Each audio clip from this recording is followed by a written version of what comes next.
তারা কোথায়? যারা প্রশ্ন না দেখেই কাট অফ প্রেডিক্ট করছিল তাদেরকে এখন আর খুঁজে পাওয়া যাবে না। যাকগে, তারা তাদের মতন করে নিয়েছে। আমার অসুবিধাটা তাদেরকে নিয়ে নয়। তারা তারা যা পাচ্ছে করছে। সোশ্যাল মিডিয়াতে যে কেউ যে কিছু করতে পারে, যে কিছু আপলোড করতে পারে, বলতে পারে, এটা ফ্রিডম অফ স্পিচের মধ্যে পড়ে। তো প্রবলেমটা আমার তাদেরকে নিয়ে যারা এইসব দেখে বা এইসবকে মানে দেখে এবং শুনে আবার এগুলোকে বিশ্বাসও করে। কম্পিটিটিভ আমার বা তোমার মতো চলে না। কম্পিটিটিভের মতন চলে। আমাদেরকে কম্পিটিটিভের মতন চলতে হবে। কম্পিটিটিভ কোনোদিনই আমাদের মতন হয়ে চলবে না। সে যাক গিয়ে, সেটা পরের কথা। ফ্রিকুয়েন্টলি জিজ্ঞাসা করেই চলেছো। ফার্স্ট প্রশ্ন একটাই যে দাদা তোমার ওই এসআই পরীক্ষাটাতে তোমার যে ওয়ালে যে জিনিসগুলো লিখে রেখেছো সেখান থেকে তোমার অনেকগুলো প্রশ্ন পড়েছিল।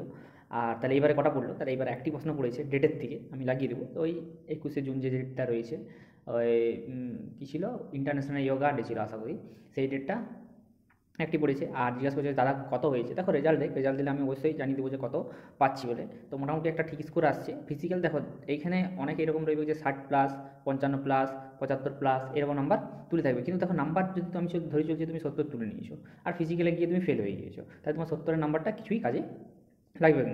সেই জন্য ফিজিক্যালটা প্র্যাকটিস করো। তোমার যতই নাম্বার হোক, এখন রেজাল্ট যখন দিবে সে তখন তুমি বুঝতে পেরিয়ে যাবে যে তুমি কত নাম্বার পেয়েছো। রেজাল্ট তাড়াতাড়ির মধ্যে দিবে, কিন্তু ফিজিক্যালটা তোমার প্র্যাকটিস করে রাখতে হবে। তুমি বেশি নাম্বার পাও, কম নাম্বার পাও, এটা সাইড রাখো। এখন তোমার একটাই কাজ, তুমি একটি পরীক্ষা দিয়ে এসেছো, দ্বিতীয় নাম্বার কাজ হচ্ছে যে এবার নেক্সট স্টেপে আছে ফিজিক্যাল। আমাকে ফিজিক্যাল প্র্যাকটিস করতেই হবে।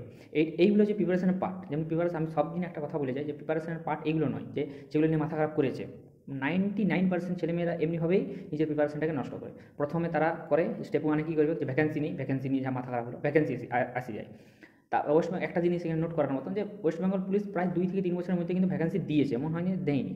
তো ভ্যাকেন্সি এসেছে, তো ভ্যাকেন্সি এসে যাওয়ার পরে কী হয়, যে এক্সাম কবে হবে। এক্সাম, আরে ভাই তুই সিলেবাসটা কমপ্লিট কর, তারপর এক্সাম কবে হবে ভাববি। তাহলে এক্সাম কবে হবে সেটা নিয়ে মাথা খারাপ করে। এরপর এক্সামের ডেট যদি পড়ে যায় তখন হবে টার্গেটেড স্কোর, টার্গেটেড অ্যাটেম্প, এগুলো কী জানি। তাহলে তারপর টার্গেট স্কোর হয়ে এক্সাম দিয়ে আসার পর এরপরে সবাই মাথা ঘামে কাট অফ কত। আরে ভাই কাট অফ কত যাবে কেউ কেউ বলতে পারবেন, কেউ পিআরবি ছাড়া কেউ কাট অফ বলতে পারবেন। যারা বলছে তারা কী বলবো, হালকা সস্তা করে রেখেছে, কী নাম, বাদ দাও। তো কেউ বলতে পিআরবি ছাড়া কেউ কারো বলতে, তুমি পরীক্ষা দিয়েছিল, তুমি পরীক্ষা দিয়ে এসেছো, তুমি তোমার 100%টা দিয়েছো। কেউ এইখানে 99% বা 90% পরীক্ষা নিজের অ্যাটেন্ডেন্স, নিজের কনসেন্ট্রেট লেভেলটা কেউ রাখেনি, সবাই 100% দিয়েছে। কারো একটু ভালো স্কোর হয়েছে, কারো একটু কম স্কোর হয়েছে। এবার স্টেপ 2 কি, ফিজিক্যাল। তোমার ফিজিক্যালের জন্য রেডি হতে হবে। এরপর ফিজিক্যালের পর কী আছে, ইন্টারভিউ এইগুলো প্রিপারেশনের পার্ট। তোমাকে এই কাজগুলি করে যেতে হবে। হবে না হবে সেটা রেজাল্ট বলবে, বাকি কাজ আমি দেখবো না। আর মাথা খারাপ সবাই করছে, কেউ বলছে আমার 40 এসেছে তাহলে আমার হবে, কেউ বলছে 35 এসেছে। আরে হবে কি না ওটা রেজাল্ট বেরিয়ে যাবে, তখন তুমি জানতে পেরে যাবে। তার আগে কি তোমার করণীয় কি, দুটো কাজ, প্রিপারেশন করো তুমি কলকাতা পুলিশ প্রিলিমসের জন্য, আর ফিজিক্যাল করো। এবার তুমি যদি এটা ভাবছো যে আমি ফিজিক্যাল শুরু করবো কি নাই, তাহলে তুমি অলরেডি রেস থেকে বাইরে রয়েছো, তোমার সিলেকশন হবে না।